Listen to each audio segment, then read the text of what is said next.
Good evening to you. I'm Sonia Jessup. Steep rises in the service charges paid by tenants and residents to maintain their properties amount to an industrial-scale scandal. That's according to a group who's been providing support. We've been hearing from Londoners who say their bills have risen by hundreds of pounds a month over the last few years. The government says it's introducing new laws to help, but many say the charges are causing misery. This special report now from our Work and Money correspondent, Tara Welsh. The struggle I go through, the mental pressure, the anxiety, I can't explain. We're exhausted, but also just full of anxiety. Very deflated, stressed. Literally, there's no service. They're giving us bill. The effect of rising service charges on some Londoners. People who live in flats will often pay a service charge. Now, it's a sum of money towards shared services like maintaining communal areas, cleaning and insurance. Government data shows service charges are much higher here than in the rest of England, with the average being more than £2,000 a year. But we've heard from people paying much more than that. One leaseholder emailed me to say theirs had gone up 400% from £95 a month in 2022 to £514 a month the year after. So I'm on the way to meet Lewis and I've just got a text saying he's just got his post and the service charges for this year have gone up by another £130, making our monthly total £646 a month that we can't afford. Lewis is a key worker and bought here with his partner through a shared ownership scheme in 2017. But the couple say the dream has collapsed. I think it's just fear now and anxiety because we just don't have the money to pay it. So at the minute we have no joint savings left. We're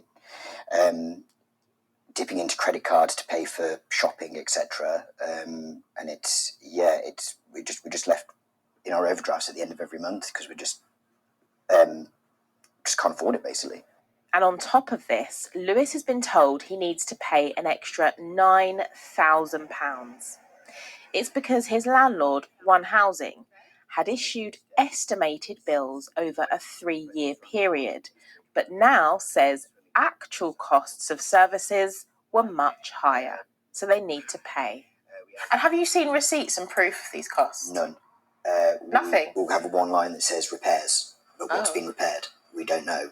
So they'll need to find £17,000 this year, including this year's bills and the back charge, on top of their mortgage and rent. In the last year, I had to work pretty much every weekend to try and make extra money just to pay the month-to-month bills, let alone even consider the back charges.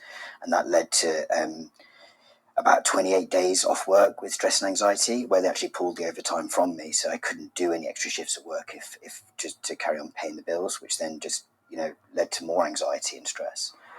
That's been like that for 2 years now. 2 years. Yeah, they did put the plastic on to prevent it, but anybody could get cut with that. Michael's also a One Housing leaseholder. He's showing us round his estate in Stratford. He doesn't think it's maintained to a standard that warrants his now £560 a month service charge. We've got a control system, as you can see. Some rather loose cables here. He says last year he had to pay more than £8,000 in service charges because he too received a bill for back charges. So I've had to find that extra £3,777 by cancelling the holiday, cancelling essential medical, dental surgery, just to try and balance my budget. He says he hasn't had any transparency about what he's been charged for either. Now, if you get a bill and it's asking you to pay an extra 100% more than what you were expecting to pay, you want to see some evidence of invoices.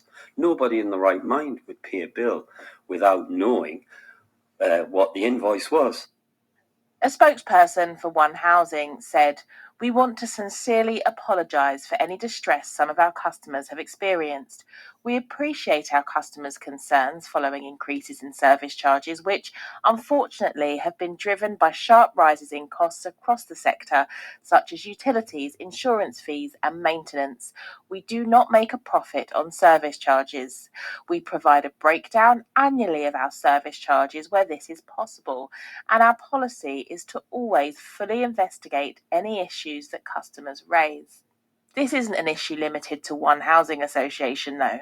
I've spoken to residents living all over London and beyond about this. Over the last couple of years, I've been contacted by more than 40 people about this issue, frustrated about rising costs, the lack of transparency, and poor service. Campaign group SHAC says it's had hundreds of complaints about a number of housing associations and landlords. Is one of the biggest complaints. It comprises about half of all of the complaints coming into SHAC are around service charges.